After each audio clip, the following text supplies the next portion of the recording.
তো আমরা দেখতে পাচ্ছেন সেই ইন্ডিয়া বাংলাদেশ বিভাজিত নদী। তো আমরা দেখার জন্য খুবই আগ্রহী। তো এই নদীতে কেমন লাগছে বাবু? এই নদীতে দেখতে পাচ্ছেন আমার বন্ধুরা, আমার নদী হয়েছে বাংলাদেশ ইন্ডিয়া নদীতে না নামলে হয় তো তারা পানি সেই মজাটা নিচ্ছে, যে পানিতে যে একটা মজা পাওয়া যায়, যে গ্রামের মানুষেরা বোঝে যে। তো আজকে আমরা যাব আমাদের মূল নদী। তো আমরা এখন শাখা নদীতে, এই নদীটা বন্যা ছিল, তো বন্যা শেষ হওয়ার পর দেখতেছেন যে কত কাদা পড়ে আছে। তো আমার সঙ্গে সব মানে আমার বন্ধুরা আছে, তো ওরা সামনে হাঁটছে, আপনারা দেখতে পাচ্ছেন। তো এই নৌকাতে আমরা পার হব, যে ওই মূল নদী যাব। তো বন্ধুরা আমরা এখন চলে এসেছি নদীতে। নদীতে আসার পর আমরা এখন সবাই নৌকাতে উঠছে, আমার বন্ধু গেরাপে তুললো। তো আপনাদের সাথে নদীর উপরে কথা হবে।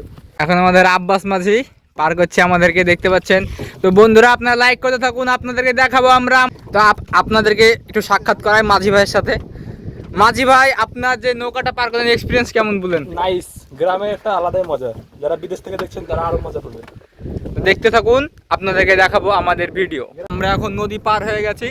তো এখন সবাই দেখতে পাচ্ছেন রওনা জমি দিয়ে, এগুলো হচ্ছে শশার গাছ, যে মানুষ মানে শশা আপনারা খান, ওই শশার ভুঁই, এটা আমাদের দিকে শশা চাষ হয়। তো সেই শশার ভুঁই দিয়ে আমরা হাঁটছি।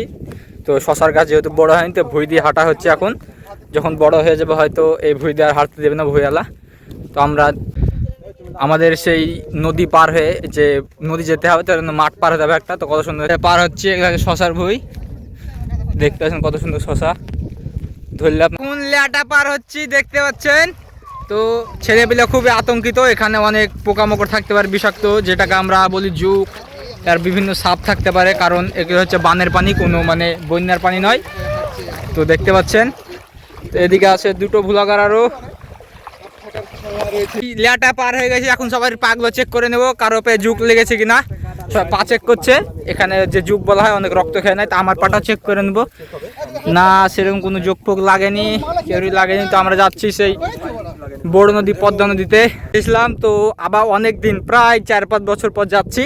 তো অনেকে রাস্তা মানে চিনতে পারছে না, দেখতে পাচ্ছেন যে মাঠের কোনো স্পেস নাই, মানে মাঠের যে একটা থাকে, কোনো নাই, কোনো রাস্তা নাই, কোনো কিচ্ছু নাই, মানে দেখতে পাচ্ছেন শুধু জমি আর জমি। তো মানুষ রাস্তা চিনতে একটু অসুবিধা হচ্ছে। তো আমরা একটু, যাই হোক, আলাদা লোকেশনে গেলে কোনো ক্ষতি নাই।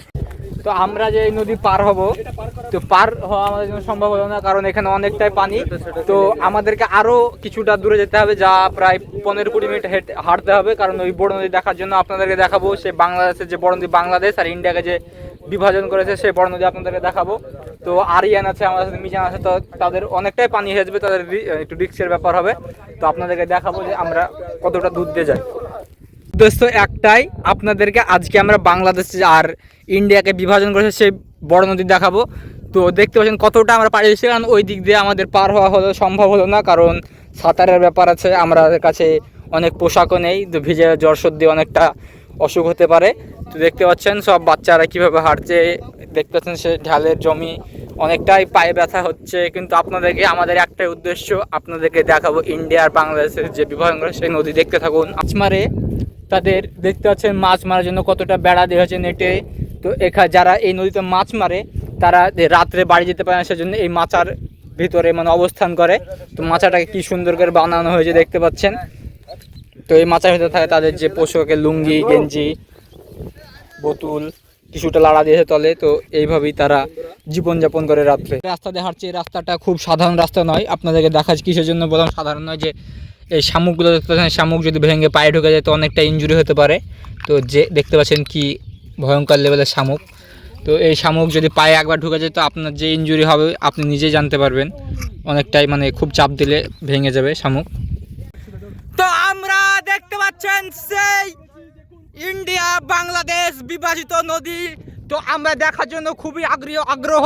তো আমাদের বন্ধুরা খুবই খুশি, দেখতে পাচ্ছেন আমি এতটাই পুঁতে যাচ্ছি, পা কতটা করে পুচ্ছে আপনারা দেখুন, একদম মাঞ্জা ঢুকাচ্ছে।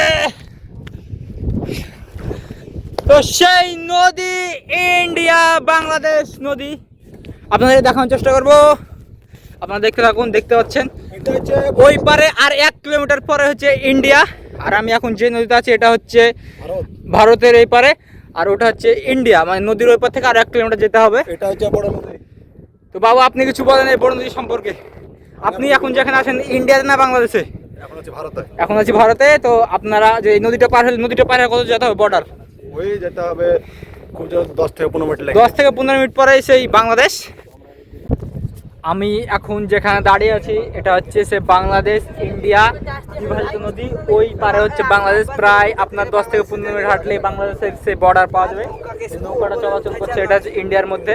তো আমরা সব বন্ধুরা মিলে আজকে ঘুরতে এসেছি সেই বাংলাদেশ আর ইন্ডিয়ার বিভাজিত নদীতে। তো আপনারা দেখতে পাচ্ছেন যে কত বড় নদী। এটা হচ্ছে মূল নদী, যেটাকে পদ্মা নামে পরিচিত আমাদের। তো এইদিকে দেখছেন কত মানে অসীম, মানে নদীর কোনো শেষ নাই। এই সেই নদী যেটা মানে যেটাকে বলা হয় পদ্মা আমাদের ভাষায়, ভালো ভাষায় মানে ভূগোলের ভাষায় পদ্মা। তো দেখতে পাচ্ছেন যে এখানে যে কতটা মানে ঘাস হয়েছে, যেগুলোকে বলা হয় মানে দার্জিলিং সিকিমে বলা হয় ধাপ চাষ। তো এই ধাপ চাষের মতো অবস্থা হয়ে গেছে এগুলো দেখতে পাচ্ছেন। সেই নদী দেখা যাচ্ছে, এখানে কিছু ফটোশ্যুট চলছে। আজকের ভিডিও এই পর্যন্তই, আমাদের ঘোরা শেষ। তো এখানে কিছু ফটোশ্যুট করা করে চলছে দেখতে পাচ্ছেন। কারণ নদীর ওই পার হওয়া হচ্ছে না, কারণ যে সমস্যাটা হচ্ছে যে সাঁতার করে ওই পার যেতে হবে। আমরা ভেবেছিলাম যে বন্যা শেষ আমাদের ওই নদীতে, ভাবছি এখানেও শেষ হয়ে যাবে। তো কিছুদিন পরে হয়তো পার হওয়া হবে। তো আজকের ভিডিও এই পর্যন্তই, দেখা হচ্ছে নেক্সট ভিডিওতে।